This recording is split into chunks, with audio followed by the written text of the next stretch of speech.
A two, a three. Take me out to the ball game.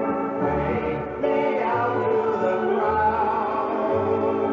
Buy me some peanuts and cracker jack. Babe Ruth was once described as less than a god, but more than a man.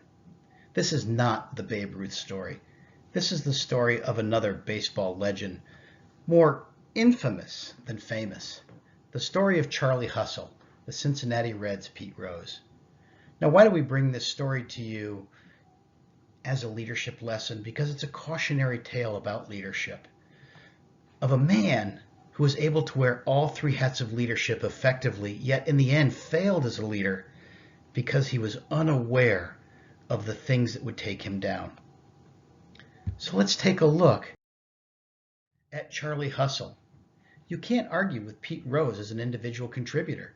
He had a Hall of Fame career as an individual player with record hits, record games played. The list goes on and on. When we look at the things that matter in leadership as an individual contributor, these are the things that Pete Rose excelled at doing. He was highly action-oriented. He had a great temperament for the game. Certainly persevered. Who else do you know that slides in head first or slid in head first at that time in baseball's history? And he was extraordinarily self-motivated to continue to get better and better and better. Nobody's career spans 3 decades if you don't have self-motivation.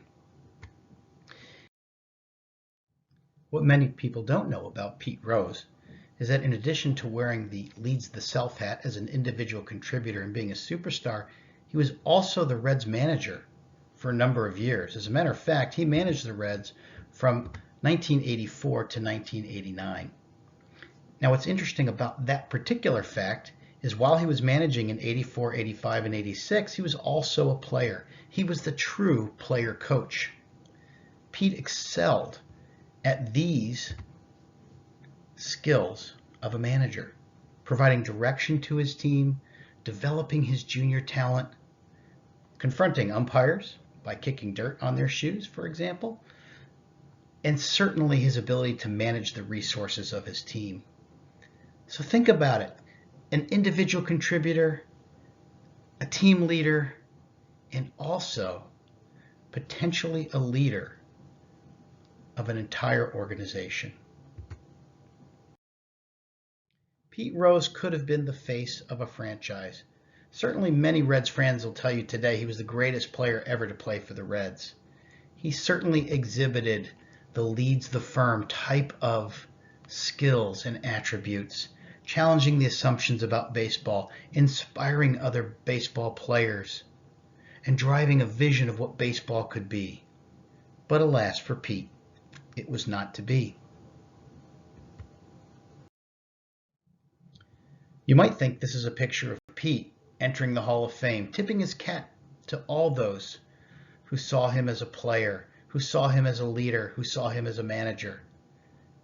But Pete Rose would fall from grace because Pete Rose forgot about some of the essential attributes needed to be a great leader. Certainly he fell short on integrity and self-awareness. Well, why is that, you ask? Pete Rose will be banned from baseball's Hall of Fame for life because Pete Rose bet on baseball games while he was a player and while he was a manager. So he certainly lacked his integrity, and he lacked self-awareness about understanding what his demons were and the things that were going to take him down. Pete Rose set the priorities of himself over the priorities of his team, over the priorities of the franchise, and over the priorities of Major League Baseball. And that's another reason why we'll never see Pete in the Hall of Fame. And finally, of course, as a leader, we know you must be ethical and you must make good decisions. And unfortunately for Pete, that was not to be. So think of this as a leader.